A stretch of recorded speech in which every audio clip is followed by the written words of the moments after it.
Volume 5, Chapter 578, 17th of March, 1947.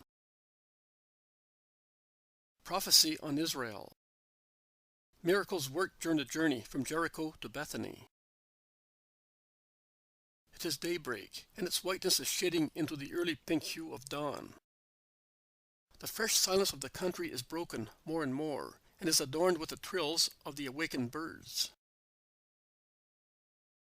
Jesus is the first to come out of Nike's house. He silently sets the door ajar and turns his steps towards the green orchard, resounding with the limpid notes of blackcaps and the flute-like song of blackbirds. But before he arrives there, 4 people come from it towards him. 4 of those who were in the unknown group yesterday and who had never uncovered their faces. They prostrate themselves to the ground, and at Jesus' order, and at the question he asks them, after greeting them with a salutation of peace, stand up. What do you want of me? They stand up, throw their mantles behind their backs, and push back their linen headgears, with which they had hidden their faces, as do Bedouins. I recognize the thin, pale face of Joel of Abijah, the scribe seen in the vision of Sabaoth. I do not know the others until they mention their names. I, Judas of Beth Horon, the last of the true Hasidians, the friends of Mattathias the Asmonean. I, Eliel, and my brother Elkanah from Bethlehem in Judah, the brothers of Joanna, your disciple, and we have no greater title than that. We were absent when you were strong. We are present now that you are persecuted. I, Joel of Abijah, whose eyes have been blind for so long, but are now open to the light. I had already dismissed you. What do you want of me? To tell you that, if we are covered up, it is not because of you, but, says Eliel. Come on, speak up. But, Joel, you had better speak, because you are the more informed. Lord, what I know is so horrible. I would not like even the clouds of the earth to hear, to know what I am about to say. The clouds will really be startled, but I shall not, because I know what you want to say. But speak just the same. If you know, do not let my lips tremble saying such a dreadful thing. It is not the case that I think that you are lying saying that you know, and that you want me to speak to inform you, but just because. Yes, because it is a thing that cries to the Lord. But I will mention it to persuade everybody that I know the hearts of man. You, a member of the Sanhedrin, and won over to the truth, have found out something that you cannot bear by yourself, because it is too great. And you went to these true Judeans, whose spirits are only good, to consult with them. You did the right thing, although it will be to no avail. The last of the Assyrians would be ready to repeat the gesture of his ancestors, in order to serve the true liberator. And he is not the only one. Also his relative Barzillai would do so, and many more with him. And Joanna's brothers, for my sake and for the sake of their sister, and also of their fatherland, would join him. But I shall not triumph by means of lances and swords. Enter the truth completely. My triumph will be a celestial one. You, and this makes you even more pale and emaciated than usual, you know who presented the witnesses for the persecution against me, the witnesses who, while they are false in their spirits, are truthful with regard to the material meaning of their words, because I did infringe the Sabbath when I had to flee, as my hour had not yet come, and when I saved 2 innocents from the highwaymen, and I could say that necessity justified the actions as necessity justified David for eating the consecrated bread. It is true that I took shelter in Samaria, although, when my hour came, and the Samaritans suggested that I should remain with them as their pontiff, I refused honors and safety, to remain faithful to the law, even if that means handing myself to my enemies. It is true that I love sinners and prostitutes to the extent of turning them away from sin. It is true that I preach the ruin of the temple, even if these words of mine are nothing but the Messiah's confirmation of the words of his prophets. He who makes these and other charges, and turns also miracles into indictments, and has made use of everything on the earth to try to induce me to sin, and be able to add further charges to the previous ones, is one of my friends. That also was said by the king prophet, from whom I descend through my mother. He who shared my bread raised his heel against me. I know. I would die twice if I could, not to prevent him from committing the crime. By now, his will is surrendered to death, and God does not do violence to man's freedom. But if at least, if at least the torture of the horrible deed accomplished would make him repent at God's feet. That is why you, Judas of Bethany, yesterday admonished Manaen to be quiet. Because the snake was present, and he might have damaged the disciple, besides the master. No, only the master will be struck. Be not afraid. It will not be because of me that you will have sufferings and misfortunes, but because of the crime of a whole population, you will all have what the prophet said. Oh, my miserable fatherland, miserable land that will experience the punishment of God, miserable inhabitants and children whom I now bless, and I would like to be saved, and who, although innocent, when adults, will suffer the torture of the greatest misfortune. Look at this land of yours, flourishing, beautiful, green and flowery like a wonderful carpet, as fertile as Eden. Impress its beauty on your hearts, and then, when I shall have gone back whence I came, run away. Run away while you can, before the desolation of ruin, like a hellish fury, spreads here, demolishing and destroying, making everything sterile, and burning more than happened at Gomorrah, more than happened at Sodom. Yes, more than there, where it was nothing but quick death. Here, Joel, do you remember Sabiah? For the last time, she prophesied the future of God's people who did not want the Son of God. The 4 men are dumbfounded. The fear of the future makes them dumb. Eliel, at last, says, "What do you advise us to do?" Yes. Go. There will be nothing left here worthy of detaining the children of Abraham's people. On the other hand, you notables of the people in particular would not be left here. The mighty ones made prisoners embellish the triumph of the victor. The new and immortal temple will fill the earth with itself, and every man seeking me will have me, because I shall be wherever a heart loves me.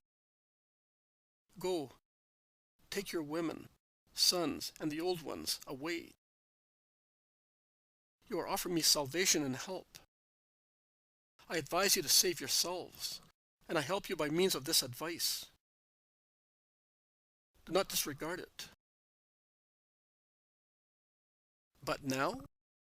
What greater harm can Rome do us? We are dominated. And if her law is a hard one, it is also true that Rome has rebuilt houses and towns, and... Really, you had better know that not one stone will be left intact in Jerusalem.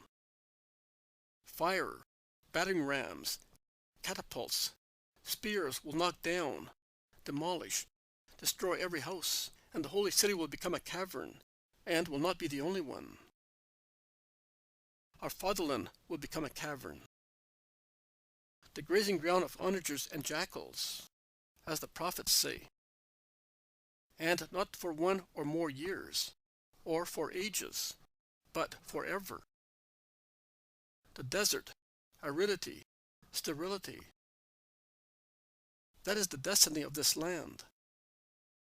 The field of contentions, place of torture, the dream of reconstruction always destroyed by an inflexible sentence, attempts at resurrection stifled at birth. The destiny of the land that rejected the Savior and wanted a dew that is fire on culprits. So, will there never again be a kingdom of Israel? Shall we never again be what we dreamed? Asked the three Jewish notables in panting voices. Joel, the scribe, is weeping. Have you ever watched an old tree whose medulla has been destroyed by disease? For years it vegetates with difficulty, with so much difficulty that it neither blossoms nor yields fruit. Only rare leaves on the worn-out branches reveal that there is still a little lymph rising. Then, in April, it blossoms miraculously. It becomes covered with dense foliage, and the owner, who for many years took care of it without receiving any fruit, rejoices, thinking that it has recovered and has become luxuriant after so much decay. Oh, deception! Sudden death follows such an exuberant outburst of life. The blossoms, leaves, and little fruit fall off, while they seem to have already set on the branches, promising a rich harvest. And with a sudden crash, the tree, rotten at its base, falls to the ground. That is what Israel will do. After ages of sterile, scattered vegetation, it will gather on its old trunk and will have an appearance of reconstruction. The dispersed people gathered together at last.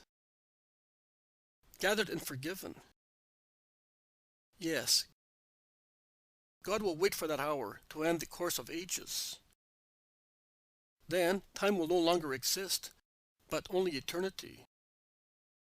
Blessed are those who, being forgiven, will form the fleeting blossoming of the last Israel that, after so many ages, will have become of the Christ, and will die redeemed, with all the peoples of the earth, blessed with those who, among them, have not only become acquainted with my existence, but have embraced my law as the law of salvation and life. I can hear the voices of my disciples. Go before they come.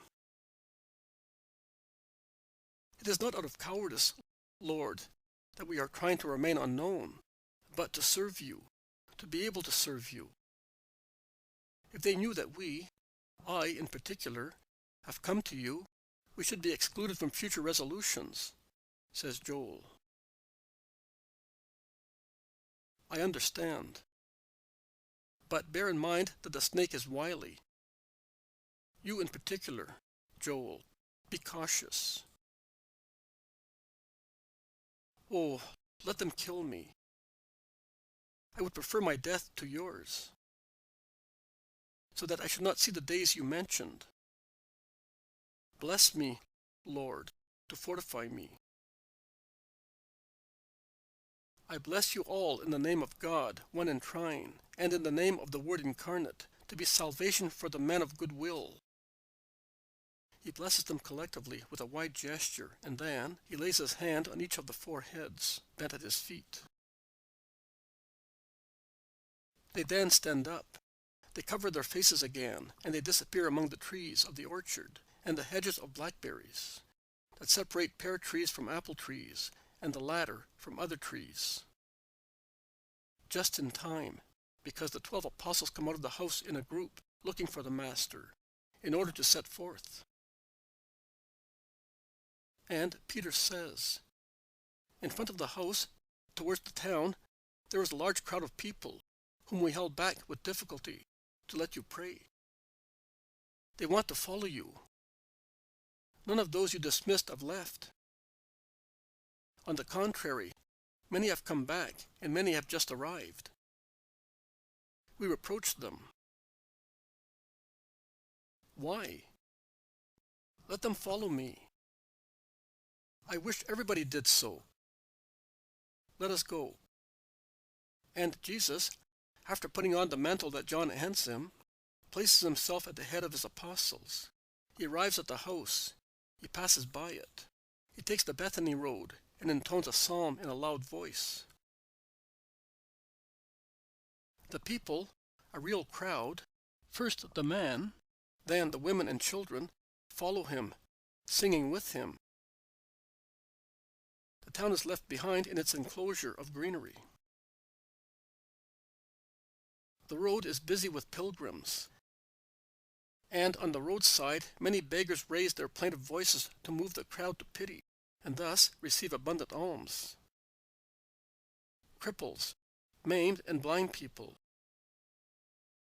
the usual miserable people who, in every age and in every region, are in the habit of gathering wherever a festivity assembles crowds. And if the blind people cannot see those who are passing by, the others can see them, and as they know how kind the Master is to the poor, they utter their cries louder than usual to draw Jesus' attention. But they do not ask for miracles. They only ask for alms, and Judas gives them alms.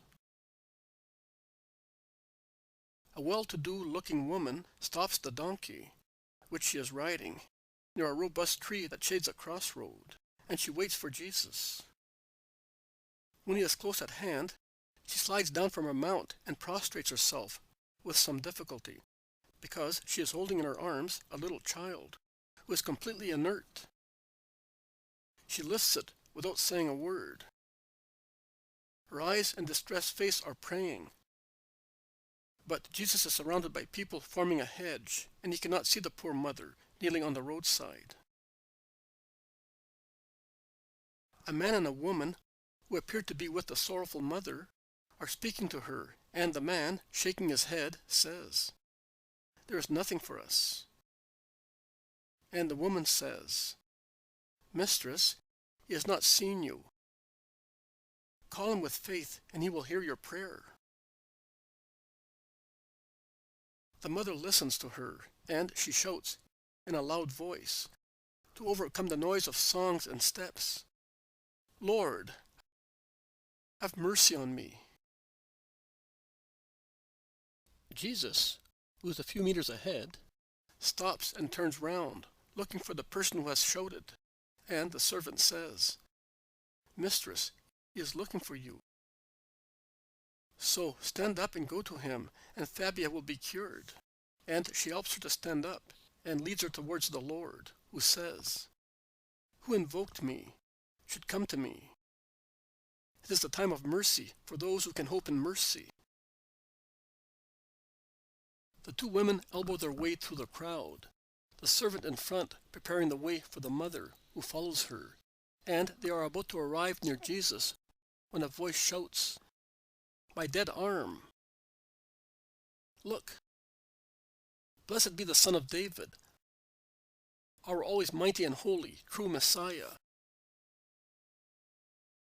There is some excitement, because many people turn round and bustle about confusedly, moving like opposite waves around Jesus. Everybody wants to know, to see. They question an old man who is waving his right arm as if it were a flag, and who replies, "He stopped. I succeeded in getting a hold of the hem of his mantle, and in covering myself with it. And something like fire and life ran along my arm. And here it is. My right arm is like my left one, only because it was touched by his garment." In the meantime, Jesus asks the woman, "What do you want?" The woman raises her child and says, she also is entitled to life. She is innocent. She did not ask to be of one place or of another, of one blood or of a different one. I am guilty. I am to be punished, not her. Do you hope that God's mercy is greater than man's? I do, Lord. I believe. On my behalf and on my child's, to whom I hope you will give lucidity of mind and motion. You are said to be the life, and she weeps. I am the life, and those who believe in me will have the life of the Spirit and of their bodies. I want it. Jesus has shouted these words in a loud voice, And he now lays his hand on the inert child who trills, smiles, and says one word, "Mummy." She moves. She smiles. She has spoken. Fabius. Mistress. The two women have followed the phases of the miracle and have proclaimed them loud.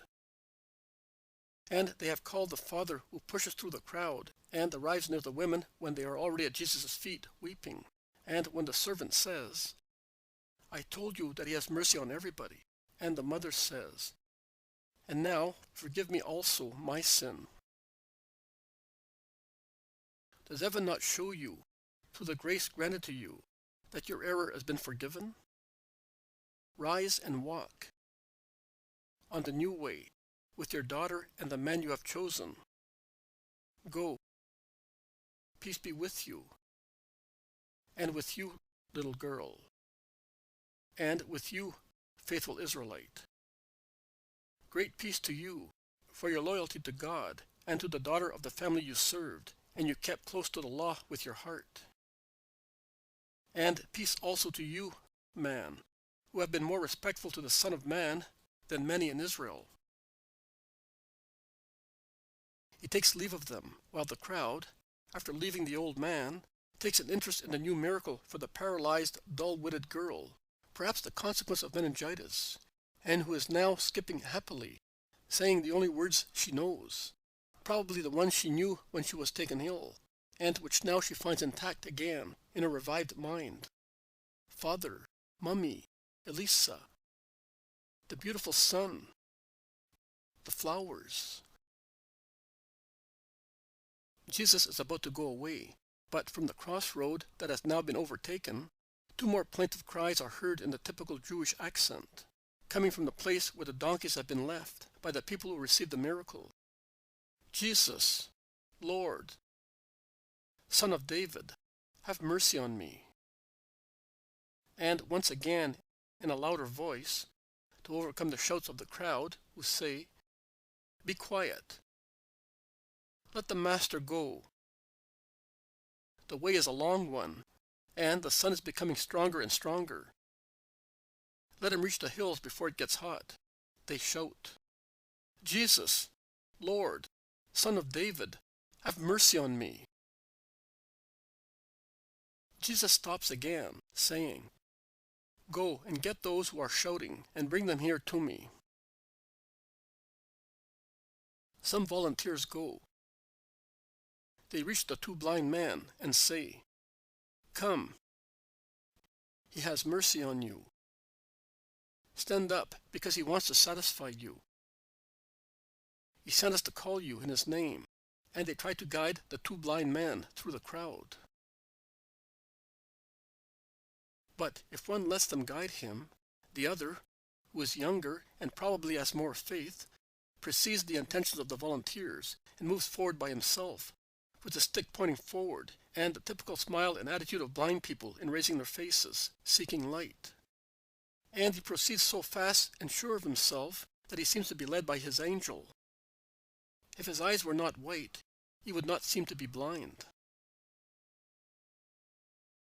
He is the first to arrive before Jesus, who stops him, asking, "What do you want me to do for you?" "That I may see, Master." "O Lord, let my eyes and those of my companion open." The other blind man has arrived, and they make him kneel near his companion. Jesus lays his hands on their raised faces and says, "Let it be done as you wish.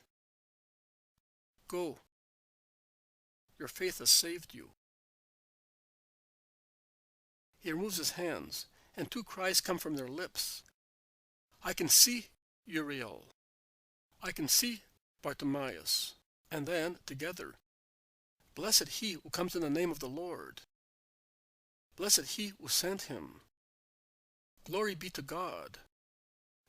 Hosanna to the Son of David." And prostrating themselves with their faces on the ground, they kiss Jesus' feet.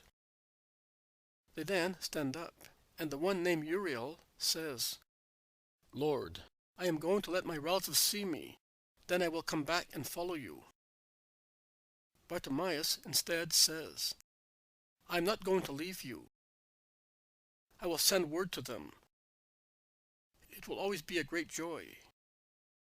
But I am not going to part from you. You have given me my eyesight. I consecrate my life to you. Have pity on the wish of the least of your servants. Come and follow me."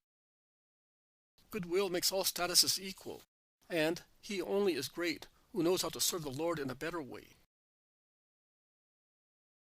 And Jesus takes to the road again amid the hosannas of the crowd, and Bartimaeus mingles with the people, and while going he sings hosannas, saying, "I came for a piece of bread, and I found the Lord. I was poor, now I am a minister of the Holy King. Glory to the Lord and to his Messiah."